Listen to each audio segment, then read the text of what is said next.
बहुत पहले की बात है। एक बार दो अलग अलग व्यक्तियों के मन में आया कि चलो घर का त्याग करते हैं। संसार बहुत बड़ा है, जैसा खाने को मिलेगा खा लेंगे, जहाँ रहने को मिलेगा रह लेंगे।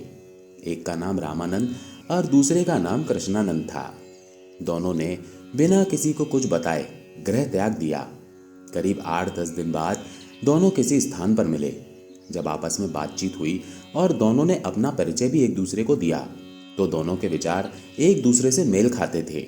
इस कारण दोनों ने निर्णय लिया कि दोनों ही ईश्वर की खोज में एक साथ निकलेंगे। तो बस चल पड़े दोनों साधु वेश धारण करके ईश्वर की खोज में। दोनों को साथ रहते काफी समय गुजर गया। कुछ दिन किसी स्थान पर रुकते, भिक्षा मांगकर अपना गुजारा करते और फिर किसी नए गांव या शहर में जाते। यही उनका क्रम चलता रहा। कई बार भोजन नहीं मिलता तो ऐसे ही हरि गुण गाते और पानी पीकर सो जाते। किसी से कोई बैर नहीं, कोई शिकायत नहीं। ऐसे ही चलते चलते वो दोनों ही हिमालय पर जा पहुंचे। भय तो उनको किसी चीज का था ही नहीं।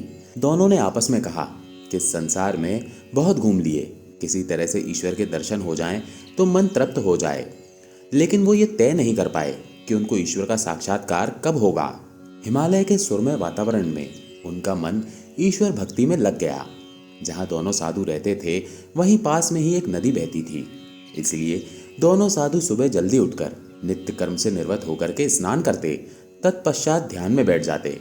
इसी तरह से समय गुजरता रहा। एक दिन कहीं से नारद मुनि वहां से जा रहे थे। दोनों ने नारद मुनि से अपनी कुटिया में आने का आग्रह किया।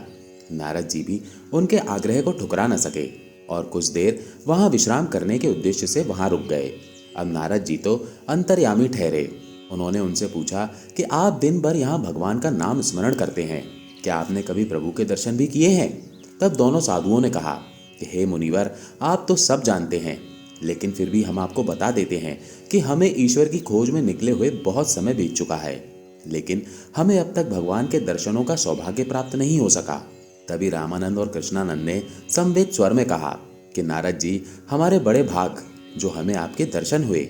आप तो भगवान से साक्षात भेंट करते हैं। हे मुनिवर, इस बार आप जब भगवान से मिलें तब आप भगवान से पूछना कि हमें उनके दर्शन कब होंगे। नारद जी ने कहा कि अवश्य ही मैं भगवान से पूछकर आपको जल्दी ही सूचना दे दूंगा। इतना कहकर नारद जी ने वहां से प्रस्थान किया। घूमते घूमते देवर्षि नारद जी वैकुंठ धाम पहुंचे। प्रणाम प्रभु, प्रणाम माता कहकर मुनिवर ने भगवान विष्णु और माता लक्ष्मी से आशीर्वाद लिया। भगवान विष्णु ने नारद जी से पूछा, आज यहाँ आपके आने का क्या प्रयोजन? जबकि भगवान विष्णु उनके आने का कारण भली भांति जानते हैं। नारायण नारायण। प्रभु, आप तो अंतर्यामी हैं। आप चर अचर समस्त सृष्टि के पालक हैं। आपकी इच्छा के बिना एक पत्ता भी नहीं हिल सकता। सारी सृष्टि का संचालन आप ही तो करते हैं। इस संपूर्ण ब्रह्मांड में कब, कहाँ और क्या हो रहा है, आपसे कुछ भी तो छुपा हुआ नहीं है।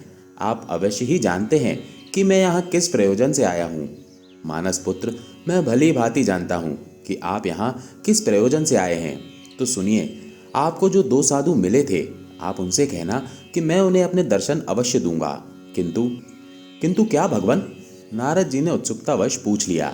भगवान विष्णु ने हंसते हुए कहा कि जिस वृक्ष के नीचे खड़े होकर आपने बातचीत की, उस वृक्ष के जितने पर्ण हैं उतने ही वर्षों बाद उनको मेरे साक्षात दर्शन का पुण्य फल प्राप्त होगा। तब नारद जी ने कहा, जैसी आपकी इच्छा प्रभु। नारायण नारायण। तत्पश्चात नारद मुनि ने माता लक्ष्मी और भगवान विष्णु से आज्ञा लेकर अपनी वीणा और करताल से संगीतमय मधुर ध्वनि के साथ नारायण नारायण का जाप करते हुए वहां से प्रस्थान किया। वैकुंठ धाम से देवर्षि नारद एक बार फिर से पृथ्वी लोक के उसी रमणीक स्थान पर पहुंचे जहां वे दोनों साधु ईश्वर के दर्शनों की आशा लिए प्रभु को याद कर रहे थे। नारद मुनि को देखकर दोनों साधुओं के मुखमंडल प्रसन्नता से खिल उठे। दोनों ने नारद जी को दंडवत प्रणाम करके उनका स्वागत किया। मुनिवर के बैठने के लिए चौकी का प्रबंध किया और खाने के लिए देवर्षि को कुछ फल भी भेंट किए। उसके बाद उन दोनों ने हाथ जोड़कर फिर वही प्रश्न किया कि प्रभु के साक्षात दर्शन हमें कब होंगे। नारद जी पहले तो मन ही मन परेशान हो उठे। उनके मन में विचार आया कि मैं कह देता हूँ कि जब समय आएगा तब आपको भगवान दर्शन दे देंगे। अगर इनको सत्य का पता चलेगा तो संभवतः इनके मन में प्रभु के प्रति जो अटूट विश्वास है वो कमजोर पड़ सकता है। हो सकता है ये भक्ति मार्ग का त्याग कर दें। लेकिन दूसरे ही क्षण नारद मुनि ने विचार किया कि ये सही नहीं होगा। जो कुछ प्रभु ने मुझसे कहा है वैसे ही मैं इनको कह देता हूँ, आगे प्रभु की इच्छा। इसी तरह मुनिवर के मन में सही गलत का द्वंद्व चलता रहा और अंत में उन्होंने सब कुछ सच सच बताने का निर्णय कर लिया। इधर दोनों हाथ जोड़े नारद मुनि को देख रहे थे और उत्सुकता से उनके उत्तर की प्रतीक्षा कर रहे थे।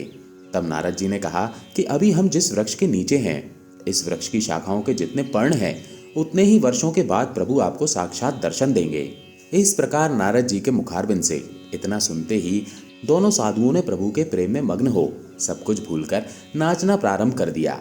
और नाचते नाचते वो दोनों इतने मगन हो गए कि उनको नारद मुनि की उपस्थिति का भी कोई ध्यान तक ना रहा। इस तरह नारद जी ने जब उन दोनों साधुओं को प्रभु प्रेम में प्रसन्न चित्त और बेसुध होकर नाचते देखा तो वे स्वयं को रोक न सके और देवर्षि नारद जी भी उनके साथ नाचने लगे। जैसे पूरा वन प्रदेश ही प्रभु प्रेम रूपी सरिता में डूब सा गया। वो तीनों तो अपनी आंखें बंद करके कुछ ऐसे नाच रहे थे कि किसी को भी अपने अस्तित्व तक का ध्यान भी नहीं रहा। नाचते नाचते तीनों ही अपनी सुध-बुध खो बैठे। जब प्रभु ने यह दृश्य देखा तो वे भी अपने आप को रोक न सके और वहां आकर उनके साथ ही नाचने लगे। आहा, कितना सुंदर और कितना मनोरम दृश्य।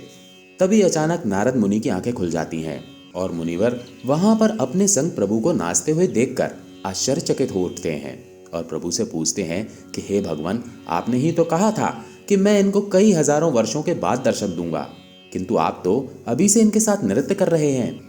तब भगवान विष्णु ने कहा कि मैंने उस समय वही कहा जो विधाता ने इनके प्रारब्ध में लिखा था, परंतु अब जो तुम देख रहे हो वो भी सही है, क्योंकि ये भक्ति मार्ग से मुझे तब प्राप्त करते जो समय इनके लिए विधाता ने तय किया था। इसी क्रम में भगवान विष्णु ने कहा कि जब दोनों साधु मेरे प्रेम में मग्न होकर इस तरह से सब कुछ भूलकर नाचने लगे तो प्रेमवश होकर मैं भी अपने आप को रोक ना पाया और मुझे यहाँ आना पड़ा। हे मानस पुत्र, जो भी मुझसे प्रेम करेगा और सच्चे हृदय से मुझे पुकारेगा वो सहज ही मुझे प्राप्त कर लेगा। तब नारद जी ने मुस्कुराते हुए प्रभु को प्रणाम किया और कहा, हे प्रभु, हे जगदीश्वर, आपकी लीला को कोई नहीं जान सकता, आपकी महिमा अपरंपार है। ऐसा कहकर नारद जी फिर से झूमने लगे। तो दोस्तों, अब आप कमेंट करके बताइए कि आपको ये कथा कैसी लगी। अच्छी लगी हो तो वीडियो को लाइक ज़रूर करें, चैनल को सब्सक्राइब करें और घंटी को ज़रूर दबाएं।